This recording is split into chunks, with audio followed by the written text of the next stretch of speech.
Hello everyone. हामीले योभन्दा previous क्लासमा के पढेको थियौँ भन्दाखेरि रेसियो एन्ड प्रोपोर्सनको दुईवटा क्वेसन हेरेको थियौँ, हामीले कसरी सल्भ गऱ्यौँ होइन। आज क्लासमा पनि हेरौँ, केही क्वेसनहरू हेरौँ। यो यति कुराहरू पढिसकेपछि यी कुराहरूले हामीलाई कन्सेप्टहरू चाहिँ निकै कन्सेप्टहरू मिल्छ र बाँकी कुराहरू हामीले गर्न पनि सकिन्छ आफूले ट्राई गर्दाखेरि पनि। ठिक छ, म क्वेसनमै गएँ। अब त्यसो भए क्वेसन के छ भन्दाखेरि क्वेसन लेखेको छ, in a summer camp food was available for 120 children. है, food was available for 120 children at the rate of 400 grams per day for 36 days. Right? After 18 days, some children were added.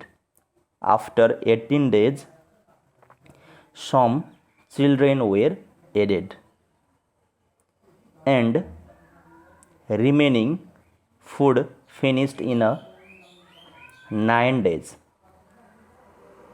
And remaining food finished in 9 days at the rate of 320 grams per day. So how many children were added? क्वेसनले हामीलाई के भन्दैछ भने एउटा क्याम्पमा 120 children initially थिए होइन। त्यो 120 चिल्ड्रेनले चाहिँ per day consumption rate कति दिएको छ, 400 ग्राम्स चाहिँ फुड कन्जप्सन गर्थे होइन। यसरी कन्जप्सन गर्दाखेरि उनीहरूलाई 36 डेजसम्मको लागि चाहिँ पुग्ने थियो है। 36 डेजसम्मको लागि पुग्ने थियो। After 18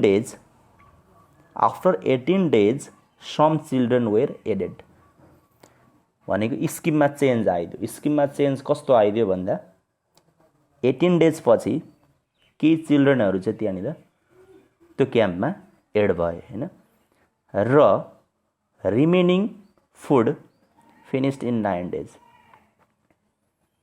at the rate of 320 grams per day भनेको 18 डेजसम्म चाहिँ 18 डेजसम्म के भयो त, 120 चिल्ड्रेनले बसेर 400 ग्राम्सको रेटले कन्जप्सन गरे अथवा त्यसलाई युटिलाइज गरे। अब 18 दिनदेखि पछाडि 9 दिनसम्म, 18 दिनसम्म चाहिँ 120 जनाले मात्रै खाएको छन्। 18 दिन पछि चाहिँ के चिल्ड्रेनहरू थपिएर मिलेर बाँकी फुड खाँदाखेरि 9 डेजसम्मलाई चाहिँ पुगेछ अथवा आफ्टर 9 डेज फुड फिनिस्ड भएछ होइन, at the rate of 320 grams per day. So क्वेसनले के भन्दैछ भने how many childrens were added. यसको लागि माथिका डाटाहरूलाई हामीले एरेन्जमेन्ट गरेर हेरौँ। Children, number of days, rate, food. Children 120 चिल्ड्रेनले 18 डेजसम्म मात्रै कन्जप्सन गरे। 120 मिलेर चाहिँ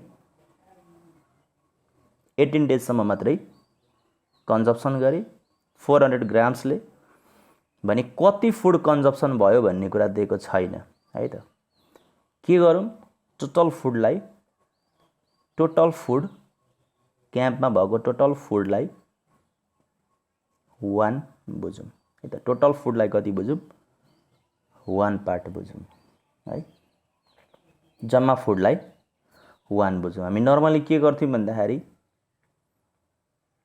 अब हामीलाई यहाँ सङ्ख्यामा त छैन फुड भनेको, केजीमा पनि दिएको छैन। सो टोटललाई के बुझौँ, 1 पार्ट्स भनेर बुझौँ। त्यसो भए 1 पार्ट्स मध्ये फुड कन्जप्सन चाहिँ कति भएछ त, 18 दिनसम्म 120 जनाले त 18 दिनसम्म मात्रै खाएको। 18 दिनपछि त केही मान्छे थपिएको छन्, थपिएर चाहिँ फर्दर 9 डेजसम्म खाएको छन् भन्ने कुरा गरेको छ। त्यसैले हामी के गरौँ भन्दा 18 दिनसम्म कन्जप्सन गर्दा 120 जना चिल्ड्रेनले कति कन्जप्सन भयो फुड भनेर क्याल्कुलेसन गरौँ। सो के गरौँ 120 चिल्ड्रेन 36 डेजसम्म कन्जप्सन गर्दा 400 ग्राम्स पर डेले कन्जप्सन गर्दा टोटल फुड भनेको यति फुड कन्जप्सन गर्छन्। त्यहाँ भएको जम्मा फुडलाई हामीले के बुझ्यौँ 1 फुड भनेर बुझ्यौँ है त। 1 पार्ट्स अथवा 1 फुड भनेर बुझ्यौँ। अनि 120 चिल्ड्रेनले नै 1 डेजमा कति कन्जप्सन गर्छन् सेम रेटले 1 डेजमा है 36 डेजमा 1 फुड कन्जप्सन गर्न सक्छन्। अर्थात् टोटल फुड कन्जप्सन गरिसक्छन् भने 120 जना चिल्ड्रेनले 1 डेजमा एक दिनमा कन्जप्सन त कम गर्छन्। त्यसैले हामी के गर्छौँ 36 डेजमा 1 फुड हुन्थ्यो भने 1 डेजमा 1/36 फुड कन्जप्सन हुन्छ। त्यसैले 120 चिल्ड्रेनले अहिले त हामीलाई निकाल्नु पर्ने छ 18 डेजमा कति फुड कन्जप्सन भएको छ निकाल्नु छ। सो 120 चिल्ड्रेन 18 डेजसम्म कन्जप्सन गऱ्यो भने 1 डेजमा 1/36 फुड कन्जप्सन हुन्छ भने 18 डेजमा कन्जप्सन बढी हुन्छ। त्यसैले हामी के गर्छौँ 1/36 × 18 अर्थात् 1 डेमा यति कन्जप्सन हुन्छ भने 18 डेजमा बढी हुन्छ। त्यसैले 18 ले मल्टिप्लाई गरेको छु। गर्दाखेरि हाम्रो कति पार्ट्स आयो त भन्दा टोटललाई मैले 1 बुझेको थिएँ भने यसमध्ये हाम्रो कन्जप्सन चाहिँ कति भयो त यसमध्ये कन्जप्सन हाम्रो 1/2 पार्ट्स फुड कन्जप्सन भएछ है त। अनि यहाँ के लेखेको छु त 18 डेजसम्म खाँदाखेरि 1/2 पार्ट्स भने रिमेनिङ फुड पनि निकाल्न सकिन्छ। सो यहाँबाट मैले के गरेको छु रिमेनिङ फुड कति फुड अब बचेको छ त टोटललाई हामीले 1 बुझ्ने हो भने टोटल फुडलाई 1 बुझ्ने हो भने कन्जप्सन भइसकेको छ 1/2 अर्थात् टोटल फुडको हाफ आधी फुड अथवा आधी खाना सकिएको छ भने हामीसँग अब रिमेनिङ फुड कति छ 1/2 पार्ट नै रिमेनिङ छ। त्यसैले 120 मा एकजना चिल्ड्रेन एड भएको छन् हैन। 120 मा एकजना चिल्ड्रेन एड भइसकेपछि यिनीहरूले के गरे त 9 डेजसम्म टोटल मिलेर 9 डेजसम्म कन्जप्सन गरे। यो रेटले 320 ग्राम्स पर डेको रेटले र कति कन्जप्सन गरे भन्दा जति फुड बचेको थियो अर्थात् 1/2 पार्ट्स फुड बचेको थियो यति फुड चाहिँ कन्जप्सन गरे। यो एरेन्जमेन्टलाई माथिको एरेन्जमेन्टलाई यहाँनिर मैले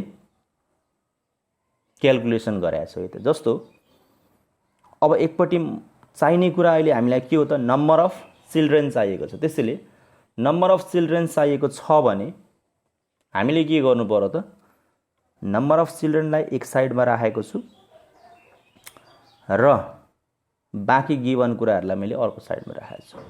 अब यसमा मैले के लिएँ भन्दाखेरि 120 + x हैन।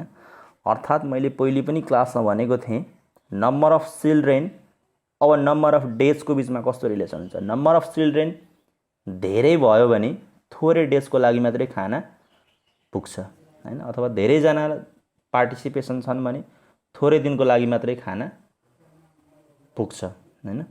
थोरै समयको लागि मात्रै पुग्छ। त्यसैले यसको बिचमा यो नम्बर अफ चिल्ड्रेन र नम्बर अफ डेजको बिचमा जहिले पनि कस्तो रिलेसन हुन्छ त इन्डाइरेक्ट रिलेसन हुन्छ हैन। नम्बर अफ चिल्ड्रेन इन्क्रिज भयो भने नम्बर अफ डेज डिक्रिज हुन्छ। त्यसैले इन्डाइरेक्ट रिलेसन छ भने हामीले यो रिलेसनलाई यसरी राख्दाखेरि यो रिलेसन हामी के लिन्छौँ त उल्टाएर लिनुपर्छ है त रेसिप्रोकलमा लिनुपर्छ। अर्थात् 120 + x/120 लिँदाखेरि 18/9 लिनु पर्यो। अब नम्बर अफ चिल्ड्रेन र यसको रिलेसन योसँग पनि हेर्ने यसको रिलेसन योसँग पनि हेर्ने नम्बर अफ चिल्ड्रेनको रिलेसन फुडसँग पनि हेर्ने है त। कस्तो कस्तो रिलेसन छ दुईटा रिलेसन हुनसक्छ या त डाइरेक्टली रिलेसन हुनसक्छ या त इन्डाइरेक्ट रिलेसन हुनसक्छ है त। सो अब रेट हेरौँ। नम्बर अफ चिल्ड्रेन इन्क्रिज भयो भने कन्जप्सन रेट के हुन्छ डिक्रिज हुन्छ। धेरैजना हुँदाखेरि थोरै रेटले मात्रै कन्जप्सन गर्न पाउँछन्। जति मान्छे थोरै भयो त्यति नै कन्जप्सन धेरै गर्न पाइन्छ। जस्तो इक्जाम्पल लिन सकिन्छ, एउटा कुनै पार्टिसिपेसनमा 10 जना पार्टिसिपेट छन्, 10 जना पार्टिसिपेट भएर कुनै एप्पल नै लिनु पर्यो हैन, एप्पल लिनु पर्यो। जस्तो 10 जना पार्टिसिपेसन छन्, 10 जना पार्टिसिपेसन मध्ये 20 वटा एप्पल्स छ भने यसमा रेट कति भयो त? प्रत्येकले पाउने चान्स कति भयो त? इक्वली डिस्ट्रिब्युट गर्ने हो भने धारी 2 पिस पाउँछन्। ए ठाउँमा रेट अहिले 2 पिसको छ हैन, पर पर्सन 2 पिस छ। अब मैले के गरेँ भन्दा 10 जनालाई इन्क्रिज गरेर 20 जना पारे। 20 पर्सन छन् भने 20 वटा एप्पल्स रेट के हुन्छ त भन्दा पर पर्सनले 1 पिस मात्रै पाउँछन्। पर पर्सन भनेको के हो छ? रेट भनेको चाहिँ नम्बर अफ पर्सन इन्क्रिज हुँदाखेरि रेट के हुन्छ हाम्रो? डिक्रिज हुन्छ। त्यसैले यहाँनिर के बुझ्नुपर्छ भन्दाखेरि चिल्ड्रेन र रेटको बिचमा पनि त्यस्तै रिलेसन हुन्छ, इन्डाइरेक्ट रिलेसन हुन्छ। नम्बर अफ चिल्ड्रेन इन्क्रिज भयो भने जुन रेट छ कन्जप्सन गर्ने त्यो डिक्रिज हुन्छ। त्यसैले इन्डाइरेक्ट रिलेसन छ भने यहाँ के गर्नु पर्यो? यो मैले बटम टु टप लिएको छु भने यसको रिलेसन चाहिँ टप टु बटम हुनु पर्यो। भनेको 400/320। अब लास्टमा छ फुड। फुडसँगको रिलेसन कस्तो हुन्छ भन्दा children, number of children increase भयो भने फुडको कन्जप्सन पनि के हुन्छ त? इन्क्रिज हुन्छ हैन। धेरै मान्छेले धेरै कन्जप्सन गर्छन्, यसको बिचमा रिलेसन के हुन्छ? डाइरेक्टली हुन्छ। त्यसैले मैले के गरेको छु 1/2/1/2। लाई सिम्प्लिफिकेसन गर्दाखेरि यहाँबाट x भनेको कति आयो त? 180 चिल्ड्रेन आयो। अर्थात् एक्स्ट्रा एड भएको चिल्ड्रेन चाहिँ कति रहेछन् त? 120 अलरेडी थियो, एक्स्ट्रा एड भएको चिल्ड्रेन भनेको चाहिँ x जना सपोज गरेको छु, 120 + x गरेको छु टोटल चिल्ड्रेनलाई। त्यसैले नम्बर अफ चिल्ड्रेन एडेड भनेको चाहिँ 180 चिल्ड्रेन छ। यही भयो हाम्रो फाइनल एन्सर। ल यो क्वेसनको सोलुसन यति नै हो।